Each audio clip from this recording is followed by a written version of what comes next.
So ladies and gentlemen, welcome to my enthusiast. Jose refuses the Brazil job, and also we have a delay in Nico's new contract. We'll touch on that today.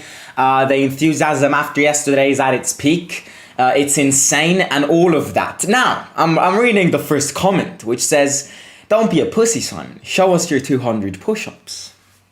Well, my dear Robin, the legend has it that I actually went live for a match reaction 20 minutes ago. And I did 200 crunches, not push-ups. However, dear Robin, that live stream is now gone. So if you missed it, you missed it. If you were there, you enjoyed them. And, you know, that was a test. That was a loyalty test. That was a test for you to see, right? The second you see a Roma Theory thumbnail, do you watch the video or do you delay it? Now, people who were in the match reaction 20 minutes ago, and I did do 200 crunches here on the floor, you know, you've got the proof. So write in the comments, in the live chat if you were there, or in the comments of the video to prove everyone here wrong. So I did them. But if you missed them, you missed them. That's what the legend says. Right. So, first thing to say is which is basically the fact that Jose has said no to the Brazil national team. I mean, it was kind of expected. I mean, as MT is saying in the chat, if he refused Portugal, then obviously, which is his home country, then he would obviously refuse Brazil. So it was kind of scripted. But it is also true that Brazil is better than Portugal. Brazil has got more, has got fonder objectives than Portugal, has got better players than Portugal. So it could also be that it was more of a challenge for Mourinho, maybe even more interesting to train Brazil. And apparently we have this rumor, this behind the scenes of one of an ex-Portugal Brazilian player who played at Porto under Jose, basically said that Jose was close to a Brazil job and actually contacted him to be his assistant. But then today, we've got big experts such as Di Marzio, who is an expert in the Serie, knows every single Serie team's environment really well. He has completely and utterly said no to these rumors linking Jose to Portugal, and he's insisting with the fact that that Jose actually said no to the Brazilian national team and wants to continue training Roma, and coaching Roma until his contract expires in 2024. Jose knows that he's linked with the club, but Jose doesn't want to let the club down. Jose wants to fight for the club. I think, you know what? I think yesterday's draw is definitely not going to just give a confidential boost to the players, to these players, but also to the manager. Let's not forget that it's been a difficult period for Mourinho. It's been a period where he's been linked with many national teams. It's been a period where we actually, the last time we heard Jose speak was a long time ago, was before Portugal tour, which was like almost 1 month ago now. It's a moment of silence for Mourinho. He said no to a press conference against Bologna. He said no to post-match interviews against Bologna. He said no to a press conference before Milan. He said no to post-match interviews on Milan. He posted nothing on his social media after the draw yesterday. It's a silence moment for Mourinho. He's definitely, my theory is that this silence period is put pressure board to do something in this January window. And that's my theory. And it's actually quite smart if it does work out. But it's, Jose's been silent recently. He's definitely going to be proud of the team because, I mean, again, if you missed the match reaction, you missed it. It's not there anymore. I'm not going to do this every time. I just did this because of the push-ups. I just wanted to see who's a loyal subscriber. I know everyone here. I love everyone here. But I just wanted to see if you're speedy, if you get into live streams quick. So yeah. But I actually said how yesterday's win was yesterday's draw was a spectacular draw in the sense that it was a spectacular reaction. Jose is inevitably going to be proud of the team yesterday, even though he knows that, it's not over. A lot of improvement, a lot of investment also has to be made in the team. But part of the fun in training Roma is exactly this. It's having the temptation to say yes, they're better signs with better players, with maybe more inspiring objectives. But at the end of the day, no, you're linked with the club. You won a trophy with the club. You don't want to let the fans down, and all of that. And that's part of the project. That's part of the challenge. That's part of this new adventure which Jose has picked up. Until 2024, unless massive scenarios break out, he is going to be linked to Roma. He is going to be Roma manager. Despite whoever thinks what, there can be haters who want Jose out. There can be lovers who want Jose until he dies at Roma. But and he's kind of said this after we won the Conference League. I love the club. I want the club to succeed in every way possible. But my journey at Roma will not be eternal. It will end one day. It will end one day, without a doubt. But until 2024, I'm getting the impression as if Jose doesn't want to hear about new objectives, new offers, new job offers, because he's fully linked with Roma. However, it is also true that Jose wants more from the club, and we can't hide that. And as I just said, this silent moment from Jose,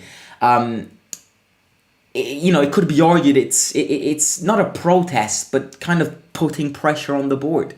If you don't speak, you're demanding for something. There's a big question mark in the air. So it's definitely a very, very interesting situation. But as I just said, one of the things which Di Marzio said, while kind of saying that all of these things weren't true and that Jose refused the Portugal job, the Brazil and the Portugal job, is the fact that Jose retains himself as a club manager. I always say this. Whenever I think his cherry on the cake will be the Portuguese national team. Portugal just appointed today Roberto Martinez. Worst decision in the history of football, in my opinion. Don't ask me why. I just think he's a delusional manager. But he is going to end up training Portugal. It's going to be the cherry on the cake. It's going to be the love story, which at the end of everything, what was it? Happily ever after. Yeah, it's going to end like that. But not now. And that's effectively what Jose is saying. It will happen, but not now. As things stand, I want to keep on managing clubs. I want to keep on maybe surprising Roma fans. But just not just speaking on behalf of Roma. He's effectively saying how he wants to manage a club, not a nation. And that is... that's definitely something to be said. That's the situation when it comes to Jose. Another critical situation is Nico. Because, you see, a few months ago, we were speaking how there was going to be this meeting in place to sort out Nico's contract. Effectively, what the situation is that he wants an increase in wages. And Roma, however, have not excluded giving him an increase in wages, but before giving him an increase in wages and renewing his contract, they want to see a reaction from him on the pitch. I think they're completely right when it comes to doing this, because it would be a lie for every one of us to say that Nico's playing well, that Nico's scoring goals, that Nico's giving impacts, that Zaniolo's playing well, because it isn't true. As things stand, I think Zaniolo doesn't deserve an increase in wages. He already earns a lot, and if you want that increase in wages, in wages, you just have to. You just have to prove it, and obviously Roma can't just go to Nico and go, okay, I'm going to give you an increase in wages, because they have to be careful with financial fair play, which again links with absolutely everything when we speak about money. So it's a critical situation because there is no scheduled meeting in the near future to speak about Nico's contract, meaning we could get to the summer when Nico is a free agent. Now, letting him go as a free agent is just stabbing ourselves in the back. It really is. Because if we sell him, we have to monetize. We can't sell him and not get anything from it. You see, the value, Roma can actually retain his value around 45 million, which is a lot. You know, even this summer, when clubs were interested in Nico, they were going, right, you either give me 45 million or Nico's not going anywhere. And as much as it could be argued it's exaggerating, I think it's also good that Roma's doing this. Roma has to do this because they have to show the power. They can't just let, you know, Tottenham approach us with the negotiation and then they steal Nico from us and we get like 20 million from it. It is good that Roma's asking a lot of money. Because as much as it is true that Serie A clubs might not be in a position to offer 45 million to sign Nico, Premier League clubs are in a financial position to spend 40 to 45 million on Nicolò Zaniolo. So we can monetize from Nico. Nico wants to stay. Is that the question? Because Nico's always a bit uncertain. One day he wants to stay, one day he wants to leave. You know, the relationship between him and Jose is special. Jose wants him, and Nico loves Jose, and you know, Nico respects the fans in the club. But it is also true that Nico wants potentially a bigger challenge. That could be said. But the most important thing here is we can't let him go if we don't monetize. We genuinely can't. You know, I'm aware that I totally agree with the club here. I really totally agree with the club. For a player to get an increase in wages, the player needs to prove it. And Nico's not proving it. I love Nico. Nico's got incredible potentials, but he's not proving it. And to be honest with you, if I get 50 million for this Nicolò Zaniolo who gives no impact to games, then I am going to say yes. I also agree with another theory, which says selling Nico is a big risk. Selling Nico is a big risk. Selling Nico is maybe helps you financially because, you know, you're going to get quite a lot of money either way. You know, I don't think the club will let Nico go for less than 30 million euros at its minimum. Like, even 35 as its minimum. So, wherever he goes, we're going to monetize. And we're going to get money from it. The problem is, he's got a massive prospect. And he's not proving it right now. But he's got a massive future. He's got a massive prospect. We all have to agree on this. Nico's not playing well right now. Nico's not giving impacts. But he's the future of this national team. And himself has got a lot of prospect. The big risk here is we let him go. And then he turns into like Rafa Leao type of player. And there is going to be a risk. You know, everything links with the financial fair play these days. So, there is going to be a risk. Inevitably. And, however, it could be argued that this risk has to be taken. Because, as we were saying last week, this summer, expect one big player to leave.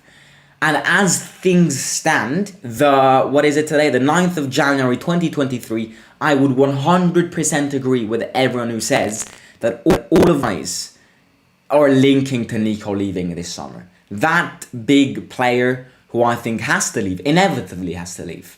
I think it's between Nico, Tammy, it's also between Dybala if Mourinho was to leave. One of these players is going to leave this summer. For us, in order for us to buy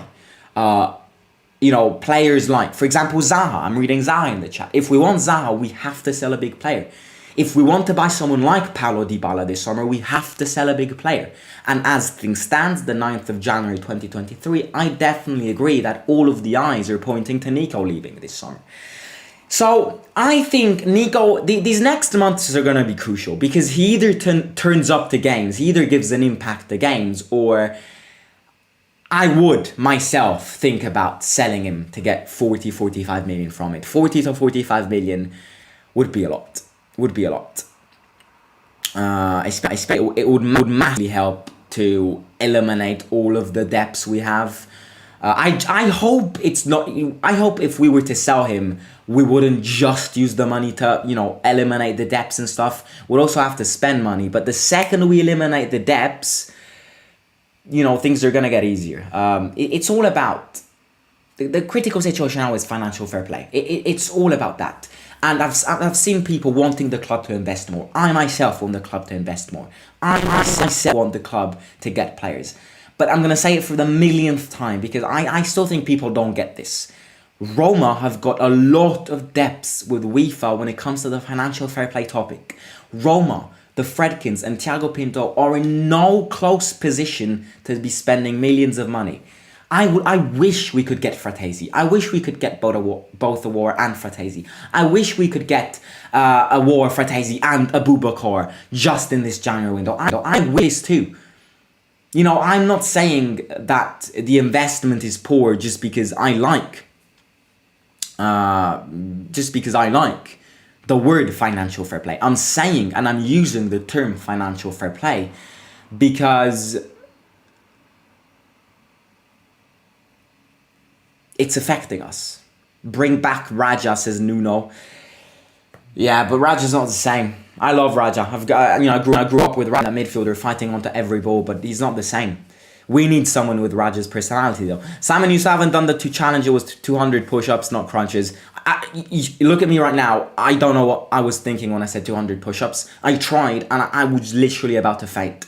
I was about to faint. So I'm sorry. I'm sorry, but I can't do 200 push-ups. Like, my body right now really doesn't allow it. So I did the crunches. To be honest, I'm proud I did the crunches because I didn't do that. Such exercise was probably during lockdown in 2020. So I'm sorry if I deluded you, Robin, but genuinely, I'd turn into a bean if I do 200 push-ups. Right.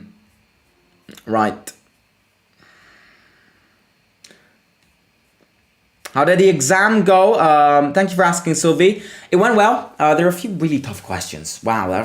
There were like 3 questions which were like hell. I saw like Dante's hell in my mind. I started to see demons absolutely everywhere.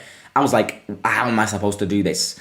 But yeah, overall it was good. Grade boundaries are normally not that high. So yeah. Gignac. Bro, is Nuno Espirito Santo really asking for Gignac?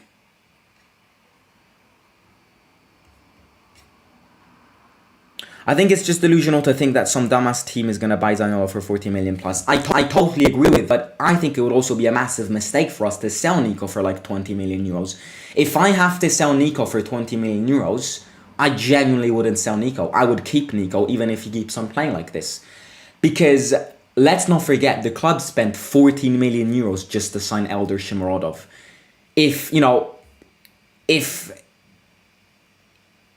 If I have to sell Nico for 20 million and then the club buys me a player like Shomurodov, then I'm sorry, I'm going to do it out. I'm going to get both my arms up and I'm going to do that. Because you just can't. So, yeah. Right.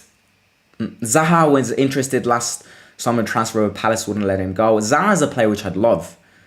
But yeah, again, I think, you know what? Prepare your questions on Nico because this Thursday we're going to have that interview which we were supposed to have on Saturday. But then Lorenzo has had a little problem, so we're going to recuperate that on Thursday. So looking forward to that. On Thursday we also have the match. You know what? I have a season ticket. I'm actually supposed to go to the stadium on Thursday for Roma against Genoa in the Coppa Italia. But I'll be very honest, I can't be bothered to go on Thursday. I mean, I want to go, but it's 9 p.m. The next day I've got school. I just have to get back home, edit the video. It's probably going to rain. It's cold as absolute... It's freezing. The 12th of January. I'd much rather do the live watch along on Thursday. So, yeah. I'd love to go. I'd love a stadium vlog. But I just feel like Thursday's game is going to be another boring game. And to sit there, Josh isn't even coming because he doesn't have a Coppa Italia season ticket. So instead of me going there by myself in the middle of the rain, my seats are also in front of the rain. Like, my seats are like open space. So if it rains, I get soaked. 12th of January, freezing, Thursday night at 9 p.m. I love dedication and stuff, but I'd rather do a live watch along on Thursday. Let me know what you think. I'm a retired math teacher. Subject is difficult for most students. I don't find it that hard, but I don't find it that easy. Like, I'm not trying to brag here, but GCSE math, I got an A. And now I do math A level. This was my first exam today. It was okay, but as I said before, there were like some questions where I really saw demons in my mind. But yeah, ladies and gentlemen, I'm not gonna drag this any further. Important things: Nico's contract is delayed. Roma have a big question mark on him, and Di Morto has confirmed that Jose has said a big no to the Brazilian national team, despite R9 Ronaldo, the guy with the weird trim, not Cristiano, actually calling him and trying to persuade him. Jose right now only wants club football and is only linked with Roma. So yeah, if you haven't already, please make sure to smash that like button and subscribe to the channel. Share the link of my channel with families and friends. Everyone right now, smash that like button. And yeah, I'm still buzzing for yesterday. I'm still gassed and all of that. But yeah, I'll catch you tomorrow with preparation for our Coppa Italia debut on Thursday night. And I'll catch you very soon. Right, I saw something appeared as if someone donated, but my screen just went. Oh, there we go. Vam Kitty, thank you very much for the £5. Keep going, mate. Love the support. Absolutely love it. It wouldn't be possible for everyone here. So I love that. Thank you for the £5. And yeah, I'll catch you very soon. Simon, out.